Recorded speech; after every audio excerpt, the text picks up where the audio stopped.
All right, today we're going to dive into this really powerful, super practical technique for understanding the self. And what's cool is it comes straight from a 2,500-year-old Buddhist text, a sutta called the Rahula Sutta. It's basically an ancient answer to a problem that feels, well, very modern.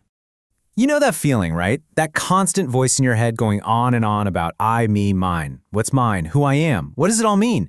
It's just exhausting. But here's the thing. What if there was a way to just see through all of that? And believe it or not, this is not a new problem at all.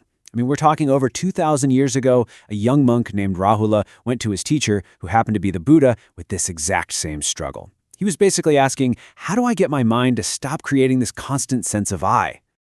And what's so cool about this is how specific his question is. I mean, he doesn't want some big, abstract, philosophical debate. He's asking for a practical technique, a specific way of seeing things, a method that will actually change his perception, so that this I-making and mind-making stuff just stops. And that right there, that's the core problem we're going to unpack today. So the Buddha's answer was pretty radical, especially for the time. He didn't say, go destroy your ego or fight your thoughts. No. Instead, he laid out this incredibly powerful method of just observing. He gave Rahula a way to see things, as the text puts it beautifully, as they really are with correct wisdom. And the absolute core of this whole method is deconstruction. See, instead of trying to wrap your head around this huge kind of fuzzy idea of me, the Buddha's instruction was simple. Break it down. He told Rahula to look at his moment-to-moment experience and break it into 5 distinct, totally observable parts. So let's take a look at what they are.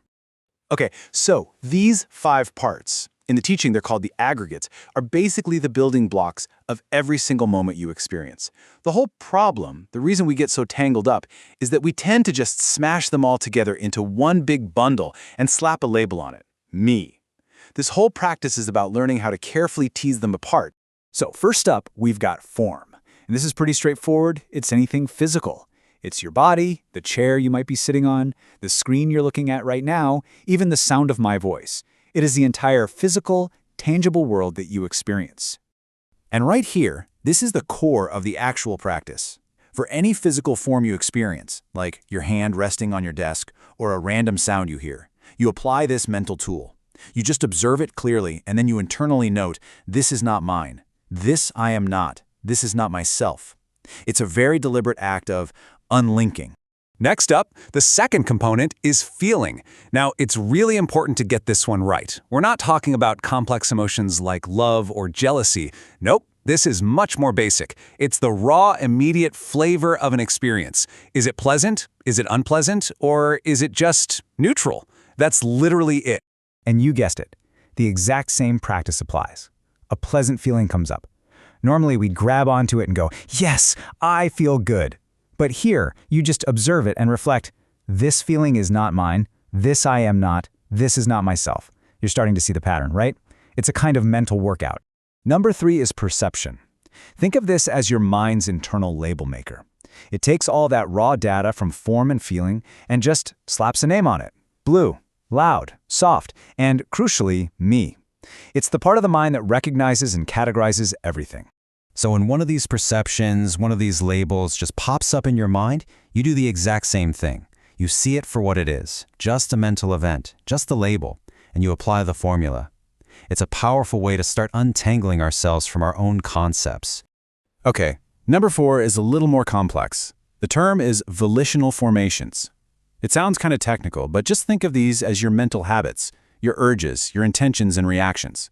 You know that automatic urge to check your phone? Or that knee-jerk defensive thought that pops up when someone criticizes you? That's it. It's the momentum of your mind. And this is a really crucial one. When that urge to get angry flares up or some old habit kicks in, instead of just identifying with it and acting it out, you see it as just what it is, a formation, a mental pattern. And you repeat the formula, this is not mine, this I am not, this is not myself. And finally, number 5, consciousness. This is the big one. It's the basic awareness that allows the other 4 parts to even be known in the first place. It's like the light in the room that lets you see everything else. It's the simple, sheer fact of being aware.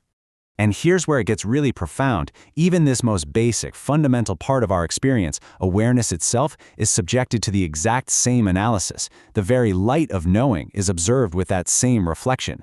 This really is the deepest level of this whole deconstruction process. So, okay, the crucial tool here is this simple but incredibly powerful formula. We've seen how it applies to all 5 parts of our experience. Now let's zoom in and look at what each part of this threefold negation is actually designed to do. Yeah, as you can see, each phrase here has a very specific job. This is not mine. That directly challenges our sense of ownership, our possessiveness. This I am not. That one cuts right through our tendency to identify with fleeting thoughts and feelings. And then the final one, this is not myself. That goes for the big one. It dismantles that deep, core assumption that there's some solid, permanent me hiding in there somewhere. So, what's the point of all this? What's the payoff? I mean, what happens when you consistently apply this mental tool to your everyday experience? Well, what the text promises is a pretty profound sense of freedom. This really sums up the whole shift perfectly. On one side, you've got the default setting, right? The ego view, where every feeling, every thought is automatically mine and I am this. But with practice, you gradually shift over to the wisdom view. And over there, you start to see experience for what it is. Just this impersonal process that flows by, something you don't actually have to grab onto. And this, right here, is the Buddha's final answer to Rahula's question. When you learn to know and see your experience in this way, those old habits of I-making and mine-making, you don't have to fight them anymore. They just run out of fuel. It's pretty amazing. It's like a 2,500-year-old version of what modern psychology now calls cognitive diffusion. This idea of seeing your thoughts and feelings as just passing events, not absolute commands you have to obey. And that leaves us with a really fascinating question to ponder, doesn't it? By repeatedly and clearly seeing everything you are not, you start to open up this space to discover something else. So if you are not your body, not your feelings, not your thoughts, then what are you? And that is the real discovery this whole practice is pointing towards.